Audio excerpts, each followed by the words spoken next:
नमस्कार, Indian GS centre में आपका स्वागत है। आज हम आपके सामने हाजिर हैं 12th क्लास का चैप्टर नंबर 6 अंतर्राष्ट्रीय संगठन का पार्ट नंबर 2 लेकर।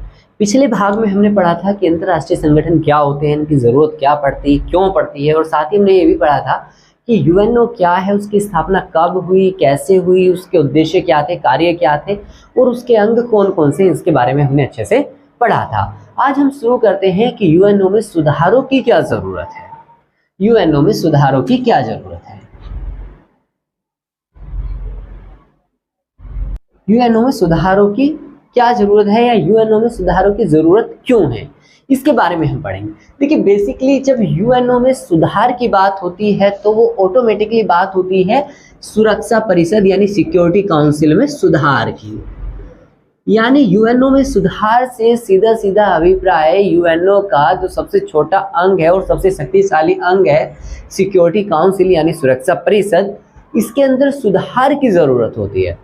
अब सुरक्षा परिषद के अंदर सुधार की ज़रूरत क्यों है, ये अपने आप में डिबेट का मसला है और यही इम्पोर्टेंट है। सबसे पहली बात, इसके अंदर सुधार की जो ज़रूरत पड़ती है उसके कारण कई हैं। पहला कारण ये है कि इसको अधिक प्रतिनिधित्व दिए जाने की ज़रूरत है, या यूं कहें कि इसे अधिक लोकतांत्रिक बनाए जाने की ज़रूरत है। अधिक लोकतांत्रिक बनाए जाने की ज़रूरत है क्यों? क्योंकि जब यूएनओ की स्थापना हुई थी, जब यूएनओ की स्थापना हुई थी, स्थापना के समय यूएनओ में जो सदस्य थे उनकी संख्या 51 थी, लेकिन और जो स्थायी सदस्य थे, स्थायी सदस्यों की संख्या 5 थी।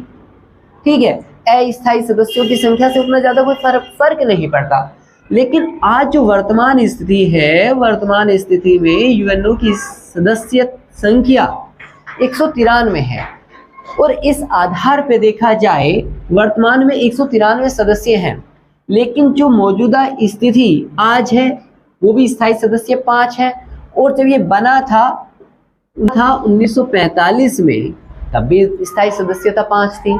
तो अब इसका मतलब ये हुआ इसे अधिक लोकतांत्रिक बनाए जाने की जरूरत इसलिए है कि जो दूसरे देश हैं, जैसे वर्तमान में इसके सदस्यों की संख्या 51 से 193 हुई है, वैसे ही स्थायी सदस्यों की संख्या भी बढ़ाई जानी चाहिए।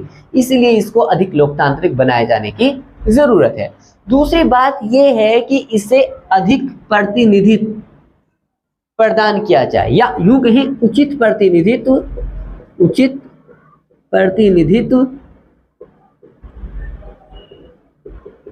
प्रतिनिधित्वशाली संस्था इसको बनाया जाए। अब ऐसा सवाल क्यों उठ रहा है कि इसको उचित प्रतिनिधित्वशाली संस्था बनाया जाए? इसके पीछे वजह है, देखिए, एक तरफ यूएसए है, दूसरी तरफ रसिया है। इन दोनों देशों के पास वीटो पावर है। दूसरी बात, जो यूरोप है, यूरोप से अकेले 2 देश वीटो धारक देश हैं यानी स्थायी सदस्य देश हैं। एक है ब्रिटेन, दूसरा फ्रांस है। तीसरी बात, जो दुनिया का सबसे बड़ा महाद्वीप है एशिया, एशिया से सिर्फ और सिर्फ एक देश शामिल है, चाइना को स्थायी सदस्यता है। ठीक है, और हमारे पास 5 देश हो गए। इसका मतलब ये हुआ दुनिया के अंदर जो क्या बोलते हैं महाद्वीप 7 हैं। 7वें महाद्वीप में कोई लोग रहते नहीं हैं, 6 महाद्वीपों में रहते हैं। तो हमारा जो प्रतिनिधित्व है वो असमान है, क्योंकि अफ्रीका से एक भी देश यूएनओ का स्थायी सदस्य देश नहीं है। और जो लैटिन अमेरिका है, लैटिन अमेरिका से भी एक भी देश स्थायी सदस्य देश नहीं है। यदि एशिया और अफ्रीका से भी स्थायी सदस्य देश बना दिए जाएं, और क्योंकि एशिया दुनिया का सबसे बड़ा महाद्वीप है, इससे भी जापान और इंडिया जैसे देशों को स्थायी सदस्य देश बना दिया जाए, तो हम कह सकते हैं कि इसका उचित प्रतिनिधित्व हो जाएगा।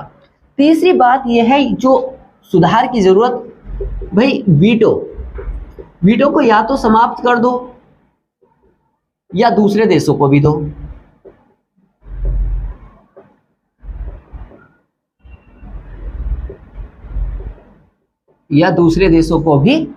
ऐसा क्यों कहा जा रहा है? ऐसा इसलिए कहा जा रहा है जब यूएनओ की सुरक्षा परिषद के अंदर कोई प्रस्ताव शांति से, युद्ध से या इंटरनेशनल इश्यू से उठाए जाते हैं तो वीटो जो ये 5 धारक देश हैं जिसमें नाम है ब्रिटेन का, फ्रांस का, ठीक है, अमेरिका का यानी यूएसए, यूएसएसआर, ठीक है, और चाइना, ये देश अपनी चलाते रहते हैं। ठीक है, ये देश अपनी चलाते रहते हैं, परिणाम स्वरूप कोई बेहतर डिसीजन नहीं लिया जाता या फिर लिया जाता है तो इन्हीं के हक में लिया जाता है। जबकि देश 193 है, 193 देशों का प्रतिनिधित्व नहीं हो रहा है। तो इसका मतलब ये है जब वीटो काम नहीं कर रहा है दुनिया के लिए तो वीटो को समाप्त कर दिया जाए, या फिर जो दुनिया के दूसरे देश हैं जैसे कि इंडिया है, जापान है, ठीक है, ब्राजील है, साउथ अफ्रीका है, ऐसे देशों को यूएनओ में स्थायी सदस्यता दे दी जाए, अदरवाइज वीटो को समाप्त कर दिया जाए तो सुरक्षा परिषद के अंदर सुधार हो जाएगा। चौथी बात यह है कि जो अमेरिका है उसकी दादागिरी खत्म करी जाए, उसकी दादागिरी खत्म की जाए, क्योंकि जो अमेरिका का इतिहास रहा है वो एक स्वार्थी देश है, सब जानते हैं। दूसरी बात, वो दुनिया का रक्षक बनता है मगर अपने स्वार्थ के लिए जो अंतर्राष्ट्रीय नियम है, कानून है, कायदे हैं, प्रक्रियाएं हैं, चाहे यूएनओ के ही क्यों ना हो, वो उनको ताक पे रख देता है। जैसे कि हमने देखा 2003 में बहुत सारे यूरोपीय संघ के देश और दूसरे उसके खुद मित्र राष्ट्र अमेरिका के खिलाफ थे कि वो इराक के खिलाफ हमला ना करे, मगर अमेरिका ने, यूएसए ने इराक के खिलाफ हमला किया। इससे यह सिद्ध हो गया कि अमेरिका अपनी दादागिरी चलाता है और अंतर्राष्ट्रीय कानूनों की, नियमों की, प्रक्रियाओं की धज्जियां उड़ा देता है। तो उसकी दादागिरी खत्म होनी चाहिए ताकि अंतर्राष्ट्रीय स्तर पर जो एक बायलैटरल है या फिर यूं कहें बायपोलर सिस्टम चल रहा है वो ठीक से काम करे और अमेरिका की दादागिरी नहीं चले। पांचवा जो इसमें सुधार की जरूरत है वो इस बात को लेकर है कि फैसले यूएनओ की सिक्योरिटी काउंसिल में बहुमत के आधार पर हो, बहुमत के आधार पर निर्णय किए जाएं। बहुमत के आधार पर निर्णय करने का मतलब ये है जब सुरक्षा परिषद के अंदर कोई प्रस्ताव रखा गया है, चाहे तो वो युद्ध के रिगार्डिंग है, चाहे वो शांति के रिगार्डिंग है, चाहे वो अंतर्राष्ट्रीय किसी मसले को लेकर है, तो उसमें डिसीजन मेकिंग की पावर का इस्तेमाल वीटो धारक देश ही ना करे, बल्कि क्योंकि सुरक्षा परिषद में जो सदस्य संख्या वो 5 है, 15 है, और इन 15 के आधार पर, बहुमत के आधार पर डिसीजन हो।